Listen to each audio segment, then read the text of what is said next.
الحمدللہ رب العالمین والصلاة والسلام علی اشرف الانبیاء والمرسلین نبینا محمد وعلی آلہ واصحابہ اجمعین وبعد۔ برادران اسلام، دینی اور ملی بھائیوں، نوجوان دوستوں، احباب اور بزرگوں، اللہ کے فضل و کرم سے، اس کی توفیق سے ایک انقطاع کے بعد آج پھر منہج سلف کے سلسلے میں یا عقیدہ و سنت کے سلسلے میں سلف صالحین کے اقوال سے متعلق یہ درس آپ کے سامنے پیش کیا جا رہا ہے۔ اللہ سے دعا کرتے ہیں کہ اللہ تبارک و تعالی ہمیں اور آپ کو سلف امت سے کے اقوال، عقیدے سے متعلق اور ایسے ہی سنت سے متعلق ان اقوال کو سننے، سمجھنے اور اسی طرح سے اس کے مطابق اللہ تبارک و تعالی ہمیں اور آپ کو عمل کرنے کی توفیق عطا فرمائے۔ ہمارے سامنے آج جو سلف امت کے اقوال ہیں، اور وہ آپ کے ذہن میں رہے کہ جو موضوع اس سے پہلے ہفتے میں، اس سے پہلے کی ملاقات میں چل رہا تھا، کتاب و سنت کا التزام اور بدعت سے اور ایسے ہی اہل بدعت سے دوری، یہی باب اور یہی موضوع ہمارے سامنے ہے۔ اس سے متعلق جو چند باتیں آپ کے سامنے آئی ہیں، ان باتوں کے بعد آج چند اقوال جو آپ کے سامنے پیش کرنے ہیں وہ یہ ہیں کہ اللہ کے نبی صلی اللہ علیہ وسلم نے اپنی ایک لمبی حدیث میں ارشاد فرمایا، ان اللہ یرضی لکم ثلاثا وذکر منها وان تعتصموا بحبل اللہ جمیعا ولا تفرقوا۔ اللہ کے نبی صلی اللہ علیہ وسلم نے اپنی حدیث میں ارشاد فرمایا، اللہ تبارک و تعالی تمہارے لیے دو چیزوں سے راضی ہوتا ہے، تین چیزوں سے راضی ہوتا ہے، یعنی تمہاری طرف سے تین چیزیں اللہ تبارک و تعالی چاہتا ہے، پسند کرتا ہے کہ وہ تینوں خوبیاں اپنے اندر پیدا کر لو، تین خوبیاں اپنے اندر پیدا کر لو۔ یہ اللہ تبارک و تعالی تم سے چاہتا ہے، پسند کرتا ہے۔ ان تین باتوں میں سے ایک بات ہمارے سامنے جو اللہ کے نبی علیہ الصلوۃ والسلام کی جو یہاں مطلوب ہے وہ ذکر کی گئی ہے کہ اللہ کے نبی نے فرمایا، وہ کیا ہے؟ وَأَن تَعْتَصِمُوا بِحَبْلِ اللَّهِ جَمِيعًا وَلَا تَفَرَّقُوا۔ اللہ تعالیٰ یہ پسند کرتا ہے، تم سے یہ چاہتا ہے کہ تم اللہ تبارک و تعالیٰ کی رسی کو مضبوطی سے پکڑ لو اور آپس میں فرقے نہ بنو۔ آیت کریمہ جو اس سے پہلے ہم لوگوں نے پڑھی ہے، اس آیت کریمہ میں اور ایسے ہی اس کے بعد میں اللہ کے نبی علیہ الصلوۃ والسلام کی وہ حدیث جس میں آپ نے یہ بیان فرمایا تھا کہ جو لوگ میرے بعد زندہ رہیں گے بہت ساری اختلافات دیکھیں گے، اور اس کے بعد آپ نے فرمایا تھا کہ ایسی صورت میں تمہیں چاہیے کہ تم میری سنت کو لازم پکڑنا اور میرے خلفائے راشدین کی سنت کو، اس کو مضبوطی سے پکڑ لینا، اپنی دانتوں کے بیچ میں اسے مضبوطی کے ساتھ جکڑ لینا۔ اور پھر اس کے بعد اللہ کے نبی علیہ الصلوۃ والسلام نے فرمایا تھا کہ اور دین کے اندر جو نئی نئی بدعتیں، نئی نئی باتیں پیدا ہوتی ہیں، پیدا کی جاتی ہیں، ان تمام چیزوں سے خبردار رہنا، آگاہ رہنا، ان سے بچنا، کیونکہ سب سے بری چیز جو دین کے اندر ہے وہ دین کے نام پر دین کے اندر نئی ایجاد کی ہوئی چیزیں ہیں، اور دین کے نام پر جو چیز نئی نئی ایجاد کی جاتی ہے، نکالی جاتی ہے، اسی کو بدعت کہتے ہیں۔ ہر بدعت گمراہی کہلاتی ہے، اور ہر گمراہی کا انجام جہنم کی آگ ہے۔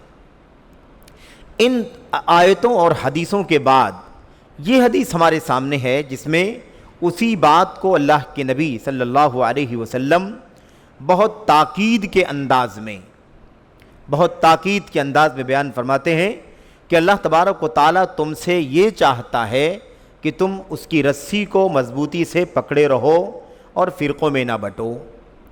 اس سے پہلے یہ بات آپ کے سامنے آ چکی ہے، بیان کی جا چکی ہے کہ اللہ کی رسی سے مراد قرآن کریم ہے، اللہ کے نبی صلی اللہ علیہ وسلم کی سنت کی وضاحت کے ساتھ، اور حضرات صحابہ کرام، تابعین اور تبع تابعین کے فہم اور ان کی فقہ کے ساتھ۔ یہ اللہ تبارک و تعالیٰ کی رسی ہے، اللہ کی رسی قرآن کریم ہے۔ قرآن کریم کو نبی کریم صلی اللہ علیہ وسلم کی سنت کے بغیر نہیں سمجھا جا سکتا۔ وَأَنزَلْنَا إِلَيْكَ الذِّكْرَ لِتُبَيِّنَ لِلنَّاسِ مَا نُزِّلَ إِلَيْهِمْ، ہم نے آپ کی طرف قرآن کریم بھیجا ہے، اتارا ہے، تاکہ آپ لوگوں کو اس قرآن کریم کے پیغامات کو کھول کھول کر کے بیان کریں۔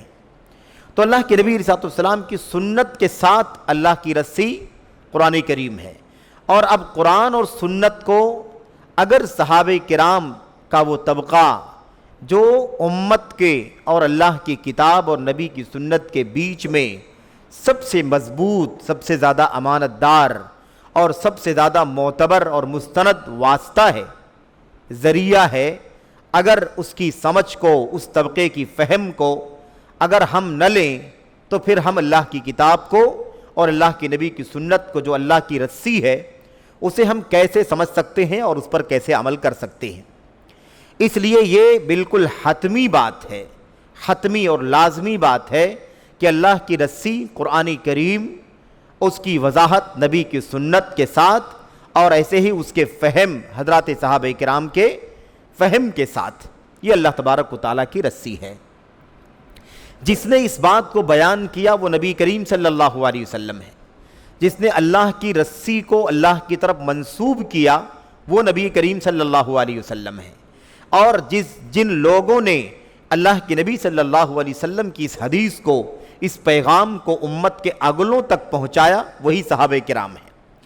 چھوٹی سی بات یوں سمجھیں کہ اگر اللہ کے نبی صلی اللہ علیہ وسلم کے صحابہ کرام کو اس درمیان سے نکال دیا جائے، یا ان کے اعتبار کو کمزور کر دیا جائے، یا ان کی عظمت کو مسخ کرنے کی کوشش کی جائے، یا ان کی عدالت پر کسی بھی طرح سے انگلی اٹھانے کی کوشش کی جائے، کسی بھی طرح سے ان کا اعتبار یا ان کا استناد اگر مجروح کرنے کی کوشش کی جائے گی، تو آپ بتائیے کہ یہ حدیث بھی نبی کریم صلی اللہ علیہ وسلم کی ہم تک پہنچی ہے تو صحابہ کرام کے واسطے سے پہنچی ہے۔ اگر اللہ کے نبی کے صحابہ کرام کا واسطہ نہ ہوتا تو یہ حدیث جو ہمارے سامنے ہے یہ بھی ہم تک نہیں پہنچتی، قرآن کریم ہم تک نہیں پہنچتا، اللہ تبارک و تعالیٰ کا دین ہم تک نہیں پہنچتا۔ تو بہرحال یہ ایک اصل میں پیغام ہے کہ صحابہ کرام رضوان اللہ تعالیٰ علیہم اجمعین کی شانوں میں اگر کبھی کوئی گستاخی کرے، ان کا اعتبار گھٹائے، ایسا کچھ بولے، ایسا کچھ لکھے، ایسی کوئی رائے ظاہر کرے جس سے صحابہ کرام کے مقام اور مرتبے پر حرف آتا ہو، اس پر جرح ہوتی ہو، اس میں کسی بھی طرح کا نقص پیدا ہوتا ہو، تو ایسی صورت میں آپ سمجھ لیں کہ وہ دراصل اللہ کی کتاب کو نقصان پہنچانے کا سبب بن رہا ہے، اللہ کے نبی صلی اللہ علیہ وسلم کی سنت کو نقصان پہنچانے کا سبب بن رہا ہے، اور دراصل الزام لگاتا ہے اللہ کے نبی صلی اللہ علیہ وسلم پر، اور الزام لگاتا ہے اللہ تبارک و تعالیٰ کی ذات پر۔ آپ سوچیں گے کہ یہ کیسے؟ لیکن آپ یہ بھی سمجھ سکتے ہیں کہ امت کے اسلاف، صحابہ، تابعین، تبع تابعین اور خیر القرون کے بعد حضرات ائمہ محدثین، فقہاء اور جو بھی کبار امت کے آیان گزرے ہیں، ان کی زندگیاں ہمارے لیے آئیڈیل ہیں۔ وہ اس بات کو سمجھاتے ہیں کیسے؟ کہتے ہیں اگر صحابہ کرام پر کوئی انگلی اٹھائے، ان پر جرح کرے، ان کی عظمت کو کمزور کرنے کی کوشش کرے، ان کی عدالت اور اعتبار کو کسی بھی طریقے سے گھٹائے، ان کی شان میں گستاخیاں کرے، بدزبانی کرے، مثال کے طور پر ان کی منقبت کے حوالے سے اطمینان کا اظہار نہ کرے، تو پھر یہ الزام نبی کریم صلی اللہ علیہ وسلم پر بھی لگتا ہے۔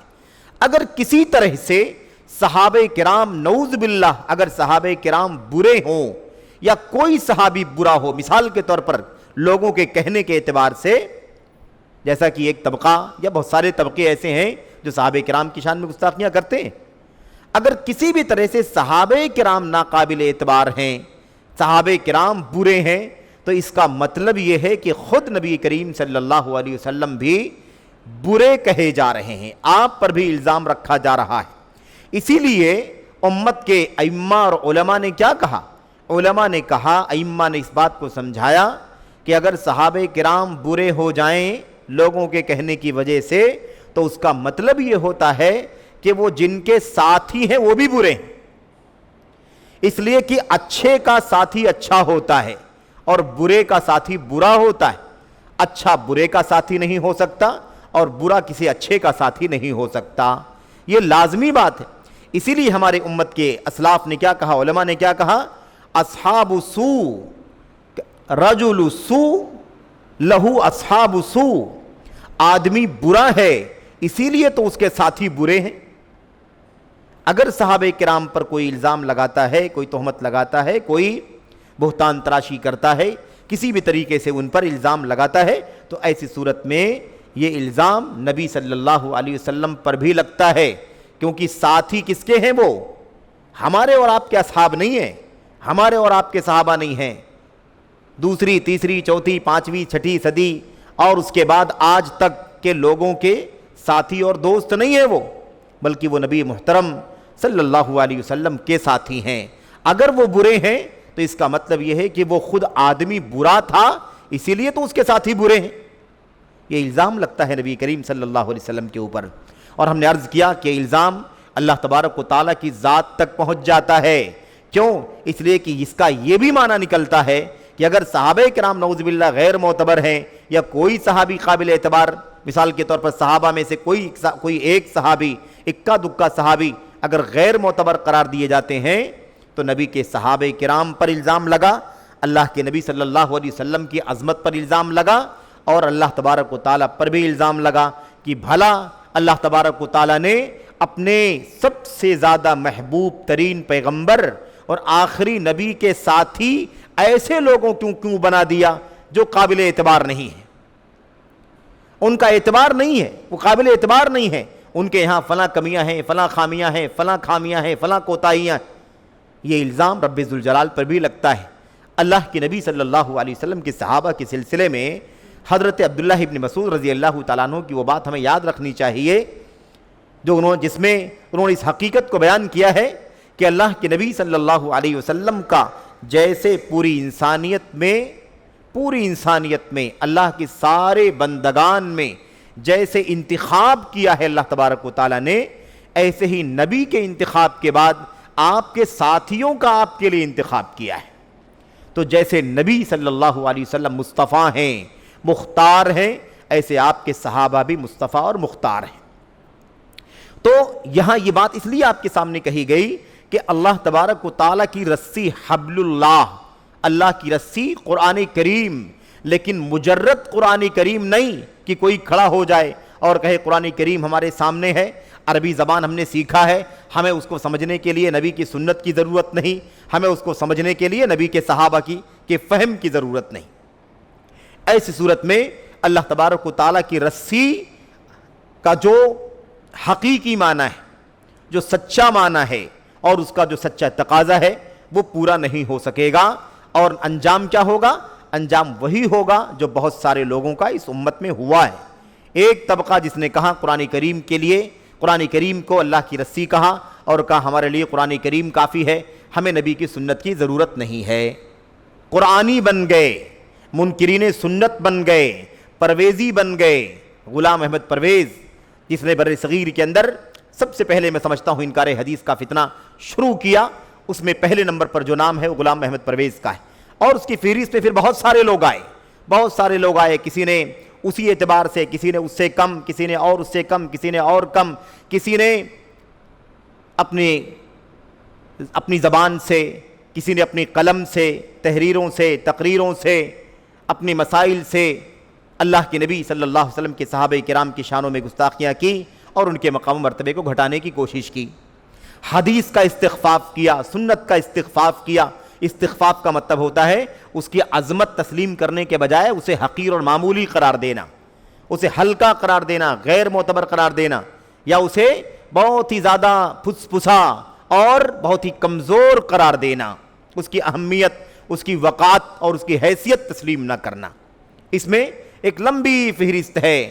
عرب دنیا کے اندر بھی بہت سارے لوگ ہیں اور بر صغیر ہندوستان پاکستان کے اندر بھی بہت سارے لوگ ہیں, اور ان کا اگر نام لیا جائے تو میں سمجھتا ہوں کہ فہرست تو لمبی ہے, لیکن اگر اس کو شارٹ لسٹ کیا جائے تو چند نام لیے جا سکتے ہیں. جیسے بر صغیر عرب دنیا کے اندر مثال کے طور پر محمود ابو ریا کا نام آپ نے سنا ہوگا شاید, یا ایسے ہی مثال کے طور پر محمد سعید رمضان بوطی کا نام آپ نے سنا ہوگا، یا ایسے ہی مثال کے طور پر محمد عبدہو کا نام آپ نے سنا ہوگا، قاسم امین کا نام سنا ہوگا۔ یہ لوگ ہیں جنہوں نے اللہ کے نبی علیہ السلام کی سنت کی اللہ کے نبی علیہ السلام کی سنت کے سلسلے میں عجیب و غریب انداز کی باتیں کی، صحابہ کرام کی شانوں میں گستاخیاں کیا، انکار حدیث کا معاملہ بہت عقلانی طور پر ان لوگوں نے اس کو مجروح قرار دیا، اس کا اعتبار کم کر دیا۔ بر صغیر کے اندر ہندوستان، پاکستان، بنگلہ دیش کی فضا میں اگر آپ دیکھیں تو اس میں بھی لمبی فہرست ہے۔ ہم نے اس سلسلے میں ایک نام آپ کے سامنے غلام احمد پرویز کا لیا ہے، عبداللہ چکڑالوی کا ایک نام ہے، ایسے ہی چراغ دہلوی کا نام ہے، ایسے اور قریب آئیں گے سر سید احمد خان کا نام ہے، اور قریب آئیں گے تو مولانا مودودی کا نام ہے، اور قریب آئیں گے تو آج بھی ایسی فکر والے بہت سارے لوگ موجود ہیں جو اللہ کے نبی صلی اللہ علیہ وسلم کی سنت کا استخفاف کرتے ہیں، انکار کرتے ہیں، جزوی انکار کرتے ہیں، صحابہ کرام کی شانوں میں گستاخیاں کرتے ہیں۔ اور اسی سلسلے کی اگلی کڑی جس کو کمزور کرنے کی کوشش کرتے ہیں وہ ہے حضرات محدثین کرام، خواہ وہ امام بخاری ہوں یا امام مسلم ہوں یا ایسے ہی سنن اربعہ کے مصنفین ہوں یا ائمہ جرح و تعدیل ہوں، جس کے اندر ایک لمبی فہرست ہے۔ ان ائمہ حدیث اور ائمہ جرح و تعدیل نے جو حدیث کی پرکھ کے لیے اصول اور ضابطے متعین کیے ہیں، کڑی شرطیں متعین کی ہیں، ان شرطوں کے مطابق ان حدیثوں کو تسلیم کیا جانا چاہیے، اور ان شرطوں پر نہ پائی جائیں تو ان حدیثوں کا اعتبار نہیں کیا جانا چاہیے۔ لیکن یہ بھی ایک کام شروع کیا گیا کہ محدثین کے اصولوں کا بھی اعتبار نہیں کیا گیا۔ محدثین نے جن کڑی شرطوں کے ساتھ حدیثوں کو قبول کیا ہے، ان شرطوں اور ان اصولوں کو، ان ضابطوں کو بھی پس پش ڈال دیا گیا اور اس کے اعتبار کو بھی کمزور کرنے کی کوشش کی گئی۔ صحیح بخاری کے اعتبار کو بھی کمزور کیا گیا، امام بخاری رحمۃ اللہ علیہ کے مقام اور منقبت کو بھی کمزور کیا گیا۔ اس طرح سے الغرض اللہ تبارک و تعالیٰ کی رسی کو جس معنی میں ہمیں پکڑ کر کے اپنا رشتہ اللہ تبارک و تعالیٰ سے مضبوط کرنا ہے اور فرقہ واریت سے اپنے آپ کو بچانا ہے، یہ مقصد اور یہ ہدف جو اللہ تبارک و تعالیٰ کے کلام کی آیتوں کا ہے اور نبی کریم صلی اللہ علیہ وسلم کی سنتوں کا، یہ ہدف ان سارے کاموں اور ان سارے باطل افکار و نظریات کے نتیجے میں یہ سارا ہدف اور سارا مقصد ضائع ہو کر کے رہ جاتا ہے۔ اور اسی لیے آج آپ کے بیچ میں، ہمارے بیچ میں ایسے نوجوان بھی آتے ہیں بالکل بھولے بھالے سادہ لو، جنہیں دین کی موٹی موٹی باتوں کا بھی علم نہیں ہوتا، وہ خالص توحید نہیں جانتے، شرک نہیں جانتے، بدعات نہیں جانتے، سنت نہیں جانتے، یعنی عقیدے کو بنیادی طور پر عقیدہ بھی نہیں سمجھتے۔ ایسے نوجوان آپ کے ہمارے بیچ میں آتے ہیں اور وہ شبہات جو ان کے دلوں میں ڈالے گئے ہیں، یہ دیکھو اس حدیث کے اندر یہ مسئلہ ہے اس لیے یہ حدیث قابل اعتبار نہیں، اس حدیث کے اندر یہ مسئلہ ہے یہ حدیث اس لیے قابل اعتبار نہیں، گرچہ وہ حدیث بخاری شریف کی ہے، گرچہ وہ حدیث مسلم شریف کی ہے، یا گرچہ وہ حدیث صحیح ہے ان کی نہیں ہے، لیکن کتب سنن کے اندر موجود ہے صحیح سند کے ساتھ اور محدثین کی شرطوں اور ان کے اصول و ضابطوں کے مطابق موجود ہے، پھر بھی اس کا اعتبار کم کرنے یا اسے پورے طور پر غیر معتبر ثابت کرنے کی فضا ان نوجوانوں کے اندر قائم کی جا رہی ہے۔ آپ کو ایسے نوجوان بھی ملیں گے میرے بھائیوں جن کو ناظرہ قرآن کریم بھی پڑھنا نہیں آتا، دیکھ کر کے قرآن کریم کی تلاوت نہیں کر سکتے، آپ کو قرآن کریم پیش کر کے فلاں سورت کی فلاں آیت نمبر کھول کے دکھا بھی نہیں سکتے، لیکن انہیں مضمون بتایا گیا ہے اور حوالے رٹائے گئے ہیں، اس صورت کے اندر اس نمبر کی آیت میں ایسی بات کہی گئی ہے اور یہ قرآن کریم ہے اور یہ آیت کریمہ نبی کی صحیح بخاری کی حدیث نمبر فلاں سے ٹکراتی ہے، اس لیے قرآن کو لے لیا جائے گا، حدیث کو چھوڑ دیا جائے گا۔ اس طرح کے حوالے لے کر کے آپ کے بیچ میں آتے ہیں، یہ کیا ہے؟ یہ دراصل اللہ تبارک و تعالیٰ کی جو مضبوط رسی ہے جس کو پکڑ کر کے آدمی اللہ تبارک و تعالیٰ سے، بندہ اللہ تبارک و تعالیٰ سے جڑ سکتا ہے اور فرقہ بندی سے بچ سکتا ہے، یا اس رسی کو ہی کاٹنے کی کوشش کی گئی ہے۔ اور یہی وجہ ہے کہ صحیح معنوں میں دیکھیے، یہ بات اس لیے آپ کے سامنے عرض کی جا رہی ہے کہ جتنے لوگوں کا تذکرہ، جتنے فرقوں کا تذکرہ یا جتنی شخصیتوں کا تذکرہ آپ کے سامنے کیا گیا ہے، اور ایسی بہت ساری شخصیتوں کے نام ہیں، بہت سارے فرقوں کے نام ہیں جنہوں نے اللہ کے نبی علیہ السلام کی سنتوں کا استخفاف کیا ہے، انکار کیا ہے، صحابہ کرام کے مقام کو گھٹایا ہے۔ یہ بات اس لیے کہی جا رہی ہے کہ یہ ایسے بہت سارے لوگ جو ہیں یہ آپ کو قرآن کریم کے نام لیوا ملیں گے، قرآن کریم پڑھنے والے، قرآن کریم کی تلاوت کرنے والے، اس کی تفسیر لکھنے والے، اس کا درس دینے والے، اس کے فہم کے لیے بزام خیش دنیا کے سامنے نعرے لگانے والے آپ کو ملیں گے۔ لیکن آپ سوچئے کہ قرآن کریم جو اللہ کی رسی ہے، اگر واقعی ان لوگوں نے قرآن کریم کو صحیح معنوں میں پکڑا ہے جو اللہ کی رسی ہے، تو پھر آخر یہ فرقوں میں کیوں بٹ گئے؟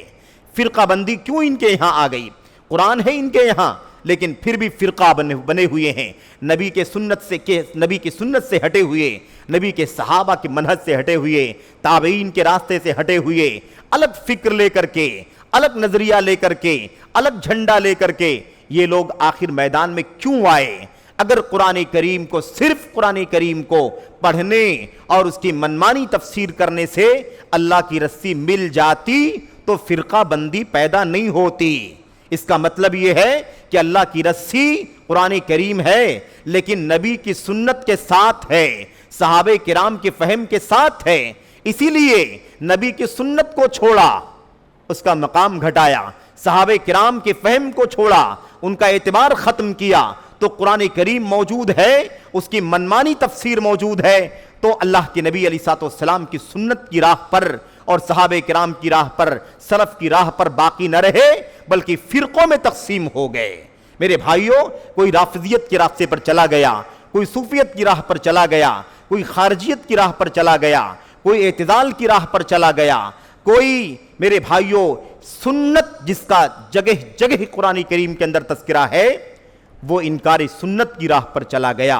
صحابہ کرام پر ایمان رکھنا ایمان کی بنیاد ہے، نبی کے صحابہ کے استخفاف کی راہ پر چلا گیا، اور اس طرح سے پھر جب یہ فکری آوارگی اور منہج کی آزادی ہو گئی تو پھر یہ لوگ کسی ڈھرے پر باقی نہ بچے، جس طرف ہی نکلے اس طرف ہی چلے گئے۔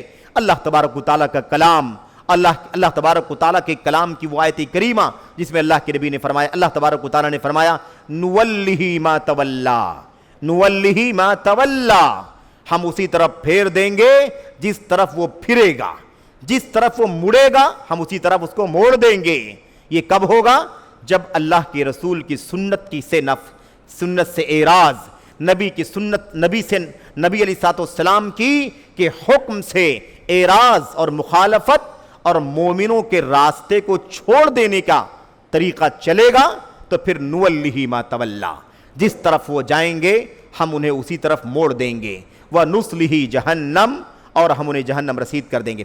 تو یہ اللہ تبارک و تعالیٰ کی رسی کا معنی اس لیے آپ کے سامنے ذکر کیا گیا کہ آپ کے سامنے قرآن، درس قرآن، مطالعہ قرآن، ترجمہ قرآن اور ایسے ہی فہم قرآن، ادارہ قرآن فہمی، ادارہ فہم قرآن، تفہیم القرآن، اور ایسے ہی خدام قرآن، یہ سارے نام آپ کو ملیں گے۔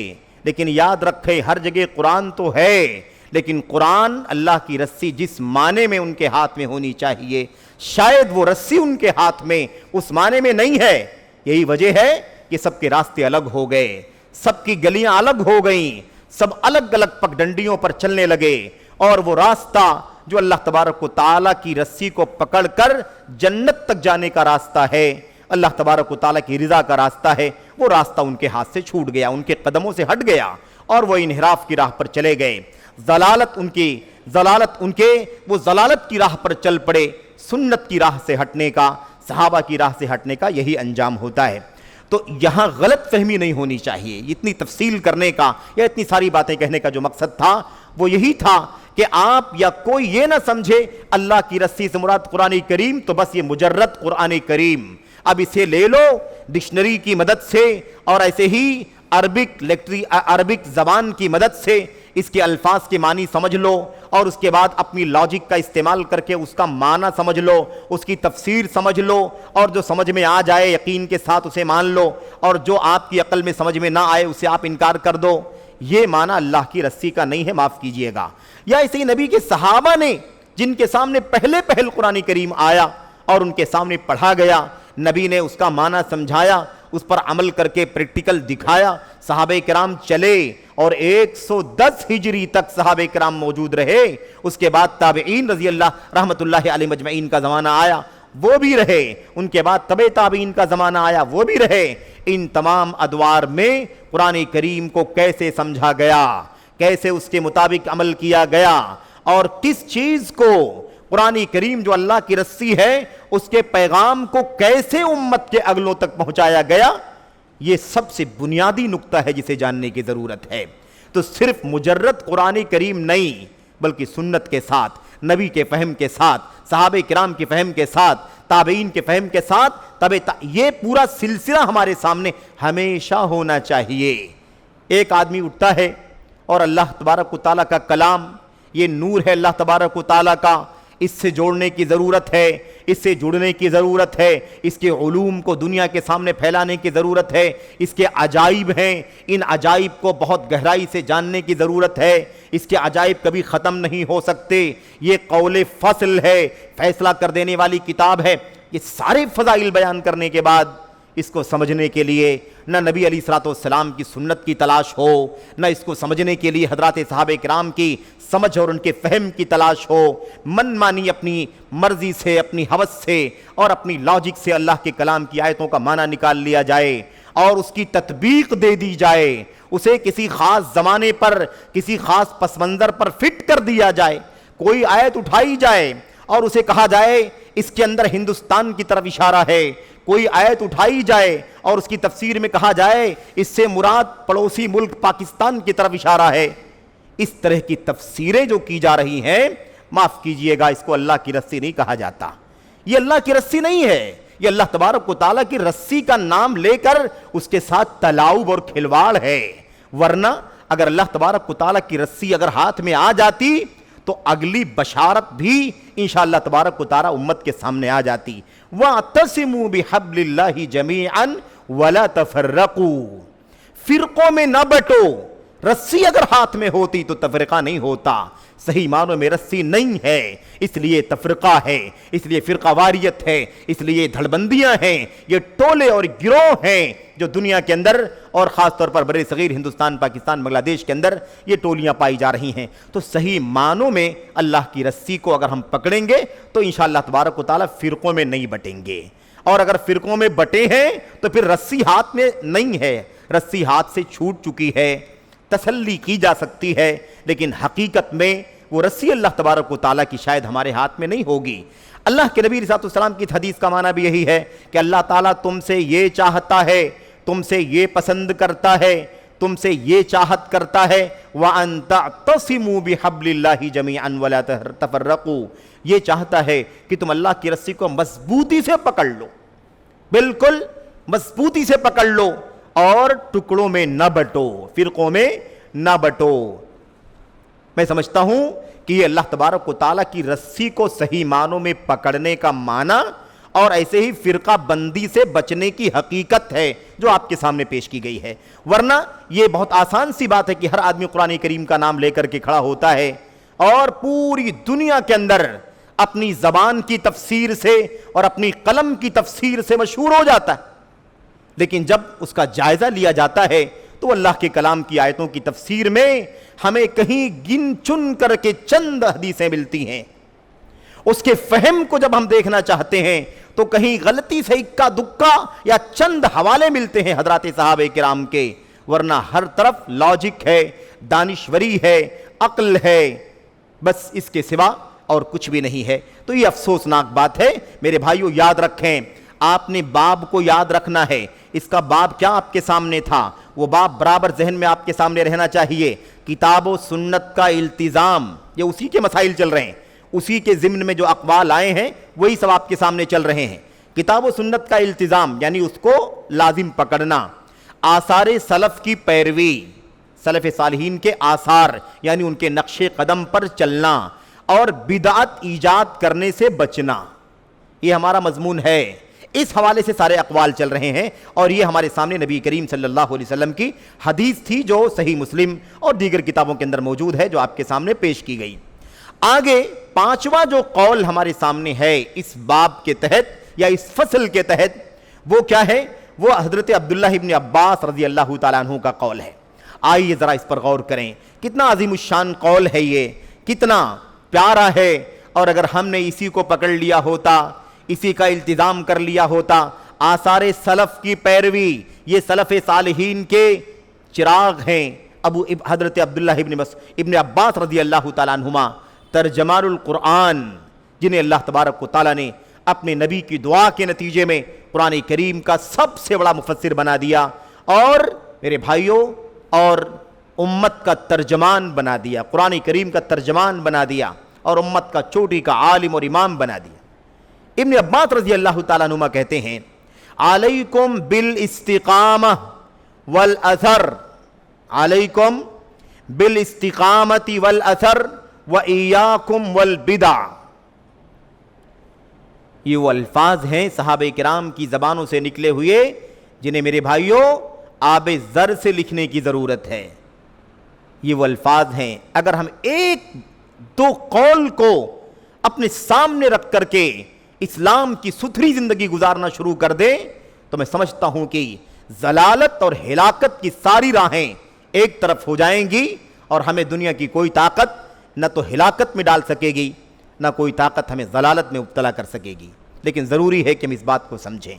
ابن عباس رضی اللہ تعالیٰ عنہ فرماتے ہیں علیکم بالاستقامہ، استقامت اور رسول کریم صلی اللہ علیہ وسلم کے نقش قدم کو لازم پکڑو۔ استقامت اور اثر، اثر کے معنی ہوتے ہیں نشان، اثر کے معنی نشان۔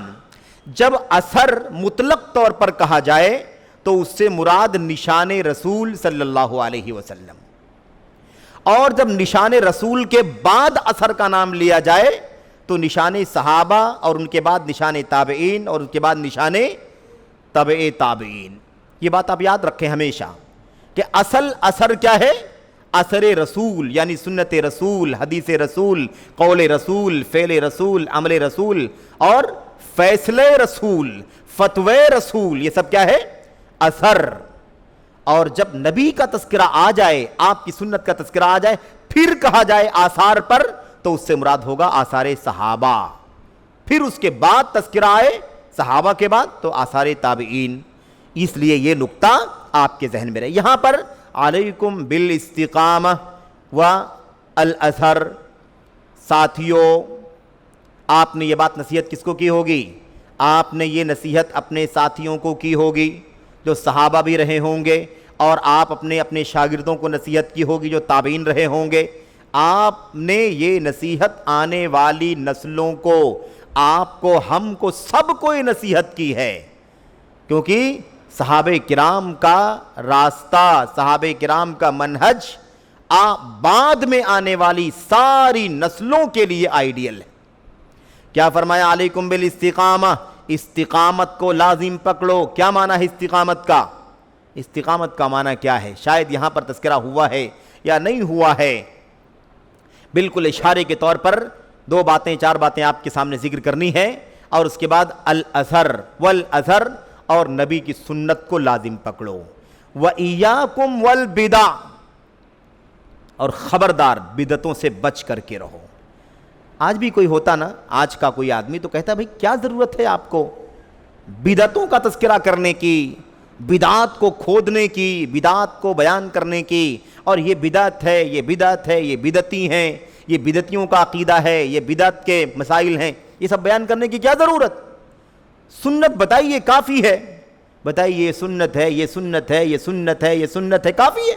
جب سنت لوگ جان جائیں گے تو سنت پر عمل کریں گے، اس کے علاوہ جو رہے گا اس کو چھوڑ دیں گے۔ وہ یہ بتانے کی کیا ضرورت ہے کہ یہ بدعت ہے، یہ بدعت ہے، یہ بدعت ہے؟ آخر اس کی ضرورت ابن عباس رضی اللہ تعالیٰ عنہ کو کیوں تھی؟ اس لیے تھی کہ رب ذوالجلال نے بھی یہ بات اپنے قرآن میں کہی ہے کہ سنت کے راستے کو پکڑو، اور سنت کے علاوہ جو بدعت کے راستے اسے چھوڑ دو۔ اور یہی بات اللہ کے نبی نے فرمائی، میری سنت کو، میرے خلفاء کی سنت کو لازم پکڑو، میرے صحابہ کے راستے کو لازم پکڑو، اور بدعات سے اپنے آپ کو دور رکھو۔ دین کے اندر جو بدعات، نئی چیزیں نکالی جاتی ہیں، وہ گمراہی کا راستہ ہیں، اور گمراہی جہنم میں لے جانے والی چیز۔ اسی راستے پر کون چلے؟ صحابہ کرام چلے، اسی لیے انہوں نے بھی یہ بات کہی، استقامت کی راہ اختیار کر لو، نبی کی سنت کی راہ اختیار کر لو، نبی کی سنت کے بعد صحابہ کرام کی راہ پر چلو، ان کی فہم کو سامنے رکھ کر کے سنت پر عمل کرو اور بدعات سے اپنے آپ کو بچاؤ۔ اب تھوڑی سی وضاحت میں آپ کے سامنے کروں۔ قرآن کریم کی 2 آیتوں میں صراحت کے ساتھ تاکید، بلکہ کہہ لیجئے کہ فضیلت کا تذکرہ ہے۔ ان الذین قالوا ربنا اللہ ثم استقاموا، جن لوگوں نے کہا ہمارا پروردگار اللہ ہے اور پھر استقامت اختیار کیا۔ ابن عباس فرماتے ہیں علیکم بالاستقامہ، استقامت کو لازم پکڑو، استقامت کو لازم پکڑو۔ کیا ہے؟ صراط مستقیم، استقامت کو لازم پکڑو۔ وَأَنَّ هَذَا صِرَاطِي مُسْتَقِيمًا، میرے صراط مستقیم کو لازم پکڑو۔ علیکم بالاستقامہ، استقامت کو لازم پکڑو۔ یہ جو دونوں آیتیں آئی ہیں قرآن کریم کے اندر، ان الذین قالوا ربنا اللہ ثم استقاموا، 2 جگہ صراحت کے ساتھ اسی تعبیر میں، ان دونوں آیتوں کی تفسیر اگر آپ اٹھا کر کے دیکھیں تو آپ کو 4 5 6 تفسیریں ملیں گی۔ ان میں سے جو بہت بنیادی جو باتیں ہیں وہ کیا ہیں؟ استقامت یعنی اللہ تبارک و تعالیٰ کی توحید پر جمے رہو، اللہ تعالیٰ کی توحید پر جمے رہو، اللہ کی الوہیت پر، اللہ کی خالص بندگی پر جمے رہو۔ یعنی کیا کرو؟ یعنی شرک سے، بدعات، شرک سے، کفر سے، نفاق سے، الحاد سے، بے دینی سے، زندیقیت سے، ان سب سے اپنے آپ کو بچاؤ۔ کسی غیر اللہ کی عبادت ہرگز ہرگز نہ کرو، ادنا ہو کہ اعلیٰ ہو، جاندار ہو کہ بے جان ہو، انبیاء ہوں، صالحین ہوں، اولیاء ہوں، ملائکہ ہوں، جن ہوں، فرشتے ہوں، کوئی بھی ہو، کوئی بھی ہو، میرے بھائیوں کسی کی بھی عبادت نہیں۔ تو اللہ تبارک و تعالیٰ کی استقامت کا مطلب اللہ کی توحید کا راستہ، اس پر جمے رہو، ٹھیک ہے۔ دوسرا معنی کیا ہے؟ اخلاص کے راستے پر جمے رہو، دوسری تفسیر ہے یہ، اخلاص کے راستے پر، یعنی عبادت خالص اللہ کے لیے کرو۔ نمبر 3، جو ظاہر میں کرو وہی باطن میں بھی ہونا چاہیے، جو ظاہر میں کرو وہی باطن میں بھی ہونا چاہیے، ظاہر باطن میں فرق نہیں ہونا چاہیے، یہ معنی ہے اس کا۔ تیسرا معنی کیا ہے؟ تیسرا معنی یہ ہے ظاہر باطن میں فرق نہ ہو، اور ایسے ہی جو کام خلوت میں کرو وہی کام جلوت میں کرو، یعنی اللہ تبارک و تعالیٰ کا مراقبہ، اللہ تبارک و تعالیٰ ہر حال میں دیکھ رہا ہے، ہم تنہائی میں کریں، اندھیرے میں کریں، تب بھی اللہ تبارک و تعالیٰ ایسے ہی واقف ہے جیسے ہم لوگوں کے سامنے کریں، اجالے میں کریں تو اللہ تبارک و تعالیٰ دیکھ رہا ہے۔ تو تمہارے اندھیرے اور اجالے اور اکیلے اور مجلس کے درمیان فرق نہیں ہونا چاہیے۔ یہ سارے معنی ہیں کس کے؟ استقامت کے۔ تو اس کو لازم پکڑو اور سنت کی راہ کو لازم پکڑو۔ تمہارا ظاہر باطن ایک ہونا چاہیے، جو ظاہر میں ہے وہی باطن میں رہے، جو باطن میں ہے وہی ظاہر میں ہونا چاہیے، کوئی دونوں میں فرق نہیں ہونا چاہیے۔ ظاہر ہمارا الگ رہے اور باطن الگ رہے، یہ نہیں ہونا چاہیے۔ صوفیہ حضرات کو دیکھ لیجئے آپ، صوفیاء کرام نے، صوفیہ حضرات نے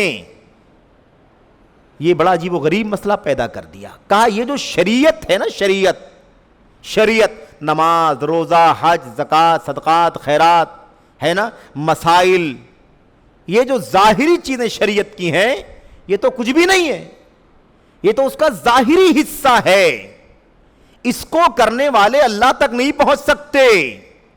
اللہ تبارک و تعالیٰ کے پاس پہنچنے کے لیے، اللہ تبارک و تعالیٰ سے وابستگی کے لیے آپ کو طریقت کے راستے پر چلنا پڑے گا، جو باطن کا راستہ ہے، جس کے اندر کشف ہے، جس کے اندر کرامات ہیں، جس کے اندر خواب ہیں، جس کے اندر منامات ہیں، جس کے اندر الہام ہے، جس کے اندر قطب، غوث، ابدال، اوتاد، نجبا اور ان تمام چیزوں کا عقیدہ ہے۔ کہتے ہیں یہ اصل میں ہے، اصل یہ ہے اندر والا۔ یہ شریعت، نماز، روزہ جو کرتے ہو نا تم، یہ سب تو چھلکا ہے، چھلکا، لب و قشور، کہتے ہیں کہ دین جو ہے وہ گودے اور چھلکے کا نام ہے، اور تم جو شریعت پر عمل کرتے ہو، نماز روزہ حج زکوٰۃ، یہ سب چھلکا ہے، گودا تمہارے پاس نہیں ہے، مغز تمہارے پاس نہیں ہے، وہ مغز اور گودا جو ہے وہ ہم صوفیہ کے پاس ہے۔ بھئی دین میں کوئی ظاہر باطن نہیں ہے، دین میں کوئی ذاتی ظاہر باطن نہیں، یعنی بالکل اللہ تبارک و تعالیٰ کے سامنے ہمیں حاضر ہونا ہے، جو اندر ہو وہی باہر ہونا چاہیے۔ ایک آدمی اگر ظاہر میں نماز پڑھے اندر سے کفر چھپائے رہے تو آپ بتائیے کیا اللہ تبارک و تعالیٰ کیا اس کا اعتبار ہے؟ کیونکہ اس نے ظاہر باطن میں فرق کر دیا۔ ایسے شخص کو کیا کہیں گے؟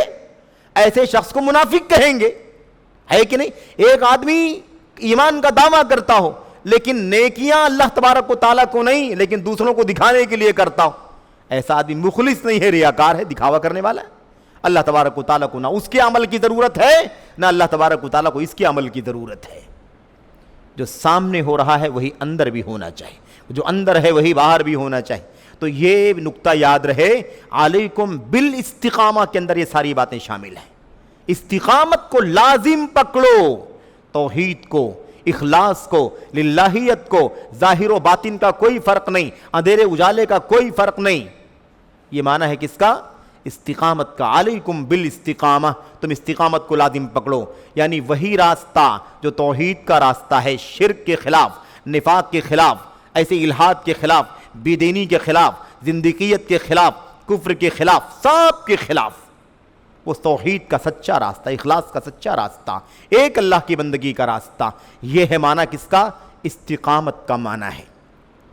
اور اصل میں دیکھا جائے تو اس کے اندر نبی کی سنت بھی شامل ہے، کیونکہ اللہ تبارک و تعالیٰ کی توحید کا علم بغیر نبی کے ذریعے نہیں پا سکتے۔ یہ قرآن کریم ہم تک آیا ہے نبی کے واسطے سے آیا، صحابہ کے واسطے سے آیا ہے، ظاہر سی بات ہے۔ ایسے ہی والاثر، یعنی نبی کریم صلی اللہ علیہ وسلم کی سنت کو لازم پکڑو، نبی کی سنت کو لازم پکڑو۔ یہ جو علیکم ہے نا، علیکم، یہ عربی زبان کا لفظ ہے، اس میں فعل کہا جاتا ہے۔ الزم معنی کیا ہے اس کا؟ لازم پکڑو، ایک دم مضبوطی سے اسے لازم پکڑ لو، اس کو چھوڑو نہیں، اس سے ہٹو نہیں، یہ معنی ہے کس کا؟ علیکا، علیکم، علیکما، علیکی، یہ جو ہے نا اس کو کہتے ہیں اس میں فعل۔ اچھا، اس کے بعد کیا کہا میرے بھائی؟ وَإِيَّاكُمْ وَالْبِدَعَ، اور بدعات سے اپنے آپ کو بچاؤ۔ ایاکم کا معنی کیا ہے؟ یہ تنبیہ کا لفظ ہے، آگاہ کرنے کا لفظ ہے، خبردار کرنے، ڈرانے کا، تحذیر کا لفظ ہے۔ وَإِيَّاكُمْ وَالْبِدَعَ، اور بدعات سے خبردار اپنے آپ کو بچاؤ۔ اب یہ ابن عباس رضی اللہ تعالیٰ عنہ کا قول ہے نا، آپ سوچیے کہ ابن عباس رضی اللہ تعالیٰ عنہ نے جب یہ بات کہی ہوگی اس وقت کون سی بدعتیں ان کے سامنے تھیں؟ کون سی بدعتیں تھیں بھائی؟ ایک بات تو ہم جانتے ہیں، ایک بدعت تھی خارجیت کی، خوارج کی بدعت، جو اسلامی تاریخ کی سب سے پہلی ایجاد میں آنے والی یا ظاہر ہونے والی بدعتوں میں سے ایک بدعت ہے۔ نبی صلی اللہ علیہ وسلم کے سامنے کا واقعہ پیش آیا، آپ جانتے ہیں، ہے نا؟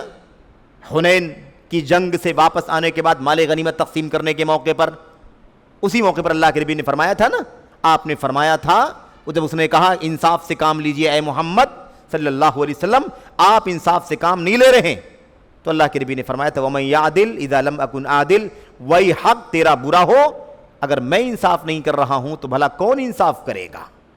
میں دنیا میں سب سے بڑا انصاف کرنے والا اللہ تبارک و تعالیٰ کی طرف سے ہوں۔ اس کے بعد جب عمر بن خطاب نے کہا کہ آپ اجازت دیجئے میں اس منافق کی گردن مار دیتا ہوں، اسے جرأت کیسے ہوئی کہ وہ کہے آپ انصاف سے کام لیجئے کیونکہ آپ انصاف نہیں کر رہے ہیں، نبی کو انصاف نہ کرنے والا ٹھہراتا ہے، ایسا آدمی مومن کیسے ہو سکتا ہے؟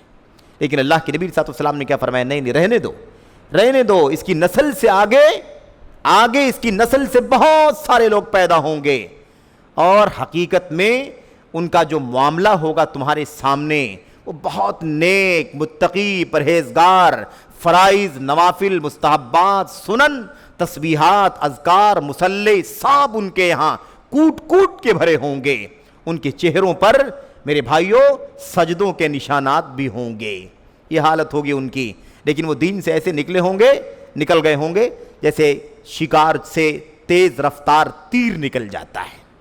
تو ایک بدعت تو یہ تھی.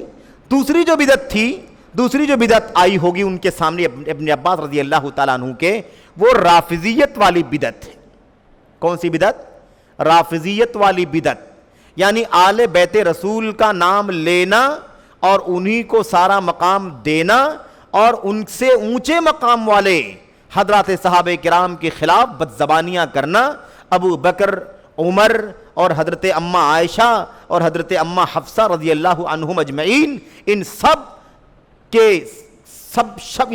کی شانوں میں, خصوصیت کے ساتھ ان سب کی شانوں میں گستاخیاں کرنا, لعنت ملامت کرنا, گالی دینا, تبرئے کرنا اور عمومی طور پر سارے صحابہ کرام کو دائرہ اسلام سے باہر نکال دینے کی جرات کرنا, یہ دوسری بدعت تھی رافضیت کی. لیکن حضرت ابن عباس جیسے حکیم نے کیا کہا؟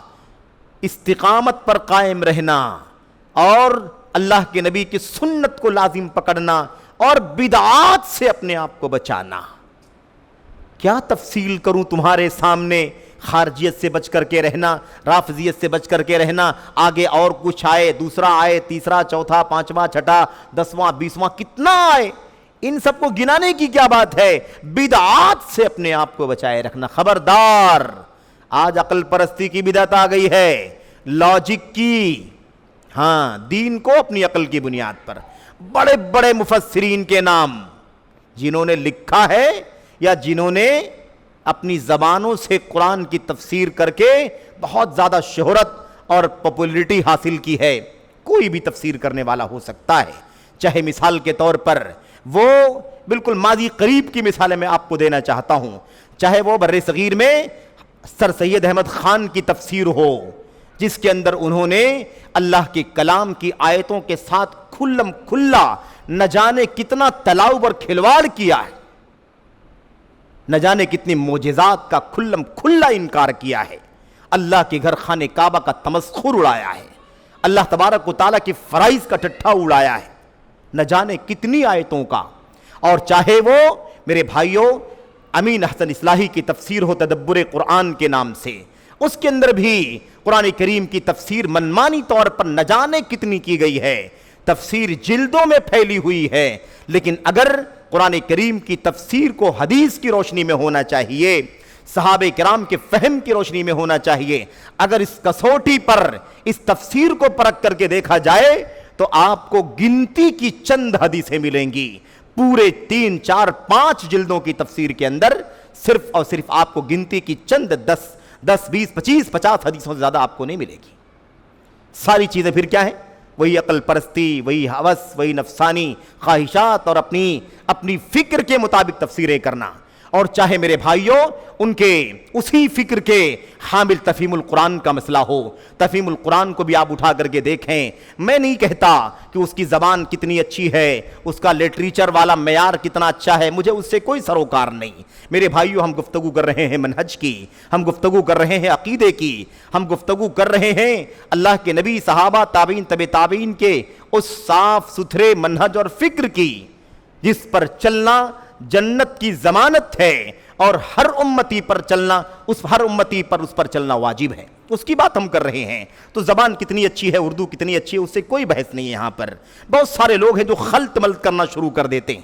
جب بات کی جاتی ہے منہج کی, عقیدے کی, تو لوگ کہتے ہیں بہت اچھی تفسیر ہے, اس کی زبان بہت اچھی ہے, اس کی تعبیر بہت اچھی ہے, بہت سلیس ہے, اس کو پڑھنے والا پڑھتا ہے تو پڑھتا ہی چلا جاتا ہے. بھلا اللہ تبارک و تعالیٰ کے دین میں کیا یہ بھی کوئی معیار ہے؟ کتنا معیار ہے؟ یہ بھی ایک بہت بڑا مسئلہ ہے. اس کو بھی کھولنے اور عوام کے سامنے لانے کی ضرورت ہے کہ کسی چیز کی زبان کا, بیان کا اور اس کے لٹریچر کے معیار کا اللہ تبارک و تعالیٰ کے دین میں کتنا اعتبار ہے.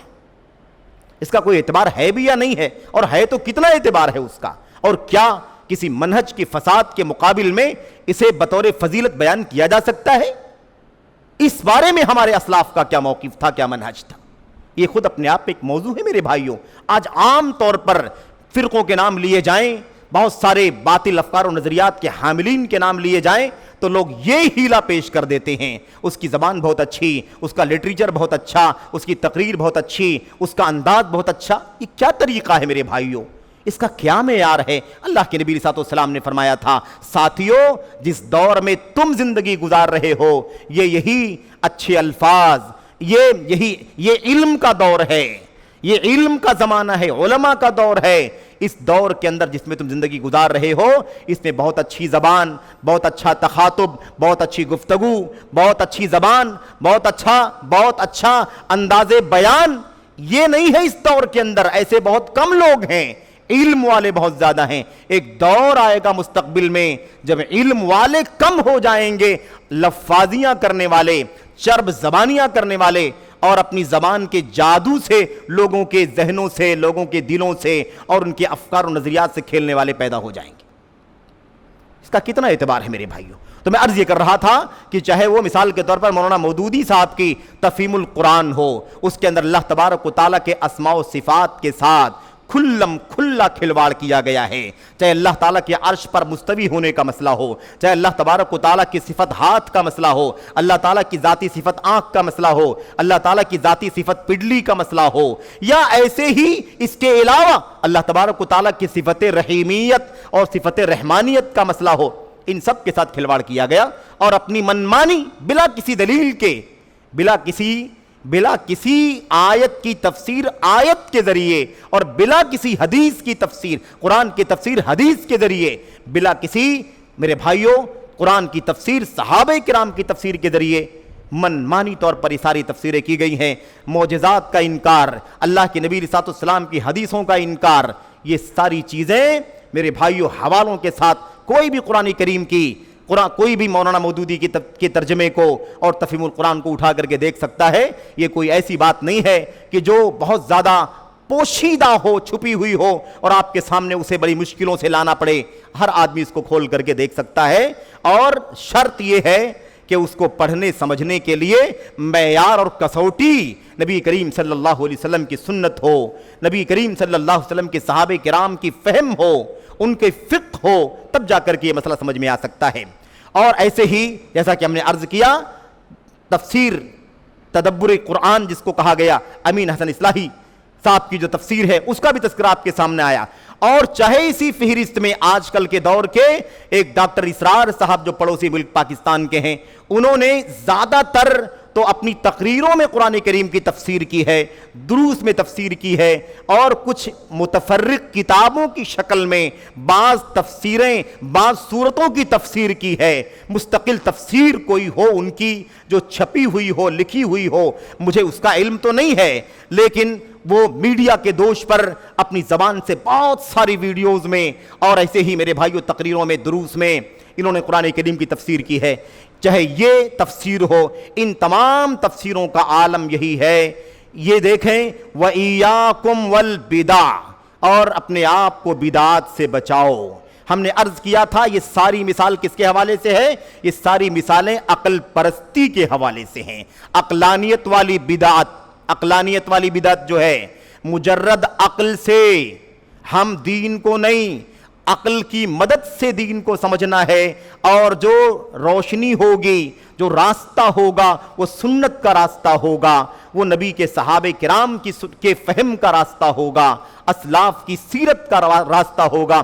اس کے ذریعے سے ہم سمجھیں گے، عقل کو بطور وسیلہ اور ذریعہ استعمال کریں گے، اس کو حاکم کے طور پر، کسوٹی کے طور پر اور معیار کے طور پر استعمال نہیں کریں گے کہ ہماری عقل ہی کسوٹی ہے، جو کچھ سمجھ میں آتا ہے وہ تسلیم ہے، جو ہماری عقل کی پرے جاتا ہے وہ ناقابل اعتبار ہے۔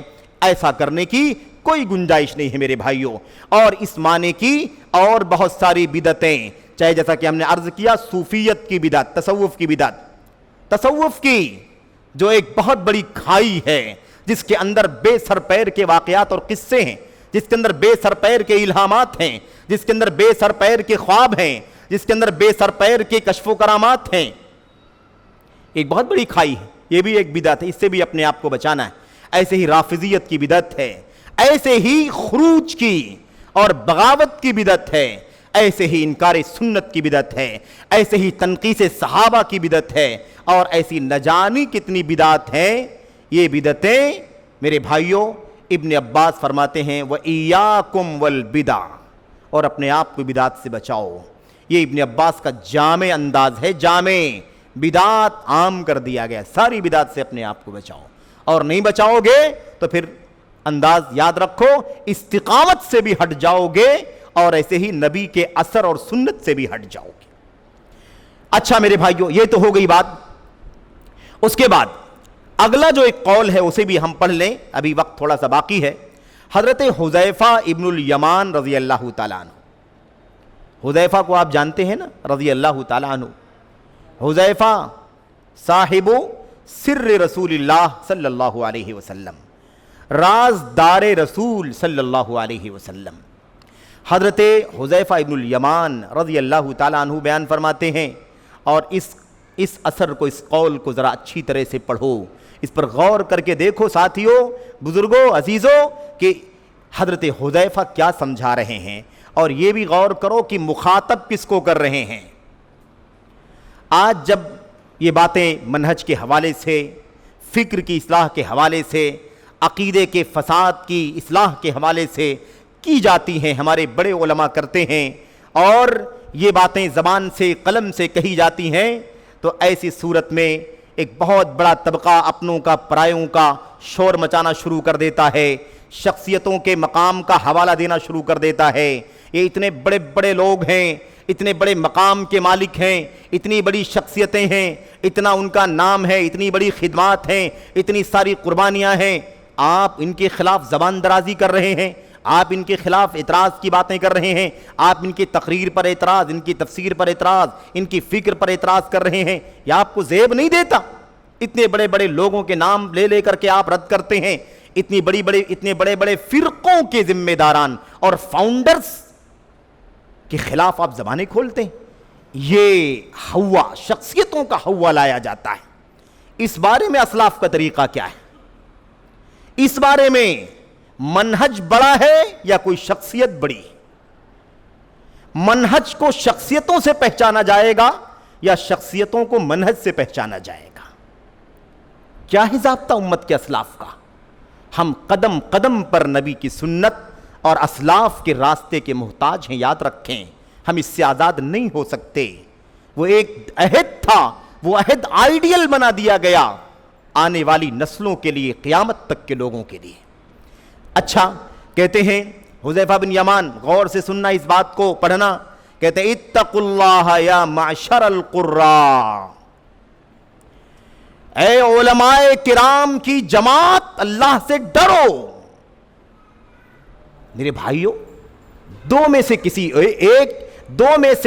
کسی ایک کے علاوہ کسی اور کے لیے حضرت حذیفہ نے یہ بات نہیں کہی ہوگی. کس کے لیے کہی ہوگی؟ یا تو ان کے اپنے ساتھی صحابہ کرام ہوں گے کچھ, اور یا تو ان کے شاگرد تابعین ہوں گے. کیا ان کے علاوہ کوئی اور ان کا مخاطب ہو سکتا ہے؟ یا پھر بعد میں آنے والی نسلیں؟ ان کے سامنے جو لوگ تھے وہ کون تھے؟ یا تو صحابہ کرام کے افراد تھے اور یا تو تابعین کے افراد تھے, جن کو مخاطب کیا اور کیا کہا؟ اتقوا اللہ یا معشر القراء. آپ جانتے ہیں نبی صلی اللہ علیہ وسلم کے صحابہ کے زمانے میں, صحابہ کے زمانے میں قراء کا معنی کیا ہوتا تھا؟ آج قراء کا معنی کیا ہے؟ قرآن کریم کو پڑھنے والے, اس کی تجوید, اس کے مخارج, اس کے قواعد, اس کے حروف کی صحیح ادائیگی کے ساتھ قرآن پڑھنے والوں کو قراء کہا جاتا ہے. نبی صلی اللہ علیہ وسلم کے زمانے میں قراء کی یہ اصطلاح نہیں تھی.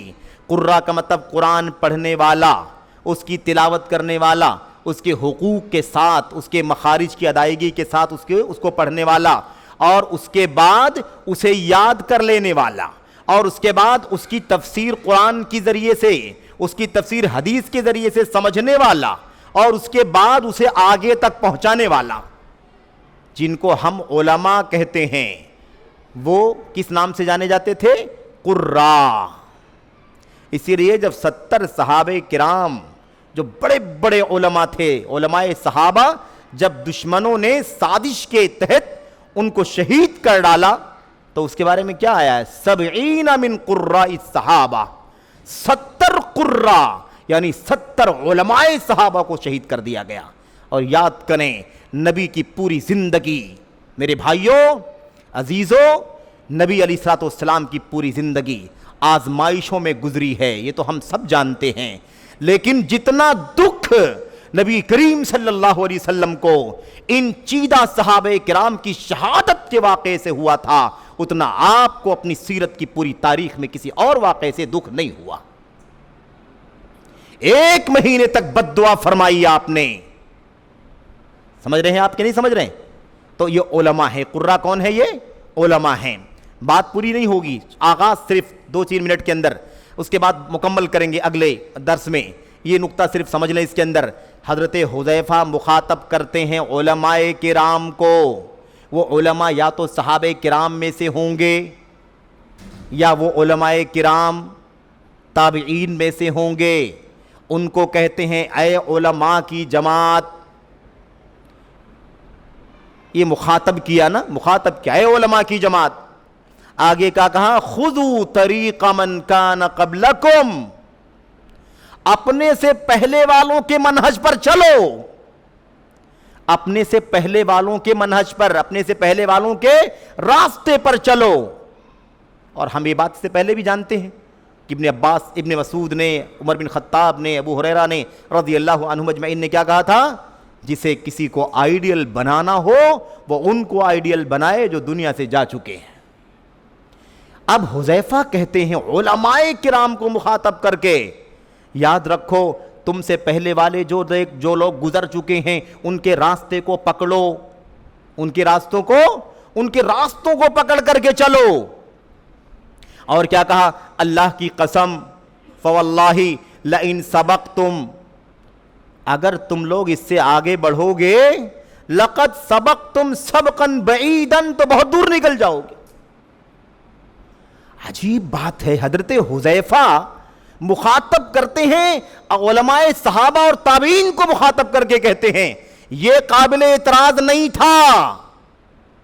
تو اگر آج اہل بدعت کے سرغنوں کا نام لے لیا جائے اور بڑے داعیوں کا نام لے لیا جائے تو پھر یہ عیب کی بات کیسے ہو سکتی ہے؟ منہج مقدم ہے، اصلاح کا کام ہر قدم پر کیا جائے گا۔ اگر اعتراض کی بات ہوتی تو یہ اعتراض کی بات ہو جاتی کہ بھلا حضرت حذیفہ علماء کرام کیسے مخاطب کرتے ہیں، اور ان کو کہتے ہیں اپنے سے پہلے والوں کے راستے پر چلو، اپنے سے پہلے والوں کے راستے پر۔ تابعین ہے تو اپنے سے پہلے والے صحابہ کے راستوں پر چلیں۔ اگر چھوٹے صحابہ کرام ہیں، صغار صحابہ، وہی صغار صحابہ لمبی عمر پائے، ان کے سامنے جو تھے اگر وہ تھے تو ان کو کہا جا رہا ہے کہ اپنے کبار کے پیچھے چلو۔ بات واضح ہو رہی ہے کہ نہیں ہو رہی ہے؟ یہ حضرت حذیفہ رضی اللہ تعالیٰ عنہ کے جملے کا، ان کے قول کا اثر کا ایک جملہ ہے۔ بقیہ باتیں آگے آ رہی ہیں، 2 لائن سے زیادہ کی یہ بات ہے، اس لیے یہاں مکمل نہیں ہو سکتی۔ اذان کا وقت ہو رہا ہے، اللہ سے دعا کرتے ہیں کہ اللہ تبارک و تعالیٰ ہمیں عقیدہ و سنت سے متعلق اپنے اسلاف کے اقوال، ان کے آثار پڑھنے کی، سمجھنے کی، اور اپنے گراؤنڈ پر، اپنے ارد گرد اس کی تطبیق دینے اور سمجھنے کی توفیق عطا فرمائے۔ انحرافات سے، بدعات سے، خرافات سے، عقل پرستی سے، نفس پرستی سے اور ہر طرح کے انحراف اللہ تبارک و تعالیٰ ہمیں بچنے کی توفیق عطا فرمائے۔ آمین یا رب العالمین۔ وصلی اللہ وسلم وبارک علی نبینا محمد وعلی آلہ وصحبہ اجمعین۔ والسلام علیکم ورحمۃ اللہ وبرکاتہ۔